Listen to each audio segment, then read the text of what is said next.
PAN card એ એક ઓળખપત્ર છે જેમાં એક પરમેનન્ટ નંબર હોય છે, જેમાં ઘણી બધી મહત્વની જાણકારી હોય છે. આ નંબરોની અંદર રહેલો એક નંબર ઇન્કમ ટેક્સ વિભાગ માટે ખાસ મહત્વનો હોય છે. તેને ધ્યાનમાં રાખી વિભાગ દરેક વ્યક્તિને પાન કાર્ડ આપે છે. મહત્વની વાત એ છે કે આ ખાસ પ્રકારની માહિતીથી પાન કાર્ડ હોલ્ડરને ખબર હોતી નથી. પાન કાર્ડમાં ખરેખર કઈ કઈ બાબતનો સમાવેશ કરવામાં આવ્યો હોય છે, તેમજ પાન કાર્ડ પર પ્રિન્ટ કરવામાં આવેલા પરમેનન્ટ એકાઉન્ટ નંબરનો શું મતલબ હોય છે. તો મિત્રો આવો જાણીએ સમગ્ર માહિતી વિશે. ખાસ હોય છે તમારું પાન કાર્ડ. પાન કાર્ડમાં વ્યક્તિઓનું નામ અને જન્મ તારીખ દેખાય છે. તમારી અટક પણ પાન કાર્ડના નંબરની અંદર છુપાયેલી હોય છે. પાન કાર્ડનો 5મો અંક ધારકોની સરનામ દર્શાવે છે. ઇન્કમ ટેક્સ વિભાગમાં પોતાના રેકોર્ડમાં કાર્ડ ધારકોનું માત્ર ઉપનામ જ રાખે છે, માટે આ ડેટા એકાઉન્ટ નંબરની અંદર રહેલી હોય છે. જો કે ટેક્સ વિભાગ આ માહિતીનો ખુલાસો કાર્ડ ધારકોને કરતા નથી. પાન કાર્ડમાં 10 નંબરનો એક યુનિટ કોડ હોય છે. તેમાં ઇન્કમ ટેક્સ ડિપાર્ટમેન્ટ દ્વારા ધારકોની વિવિધ પ્રકારની માહિતી રહેલી હોય છે,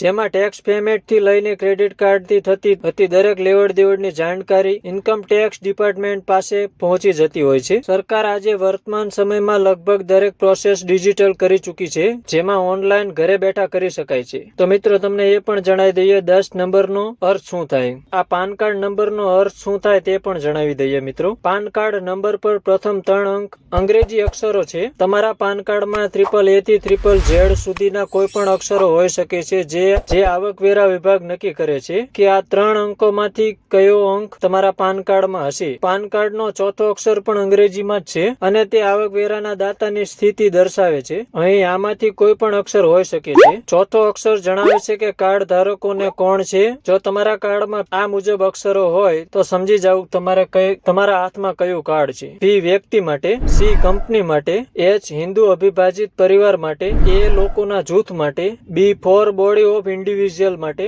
G સરકારી એજન્સી માટે, J કૃષિ જ્યુડિશિયલ વ્યક્તિ માટે, L સ્થાનિકો માટે, F ફાર્મ પાર્ટનરશિપ માટે અને T ટ્રસ્ટ માટે. શું તમે પણ મિત્રો આ માહિતી વિશે જાણતા હતા? કમેન્ટ જરૂર કરજો. વિડીયો પસંદ આવ્યો તો વિડીયોને લાઈક, શેર અને સબસ્ક્રાઇબ કરજો.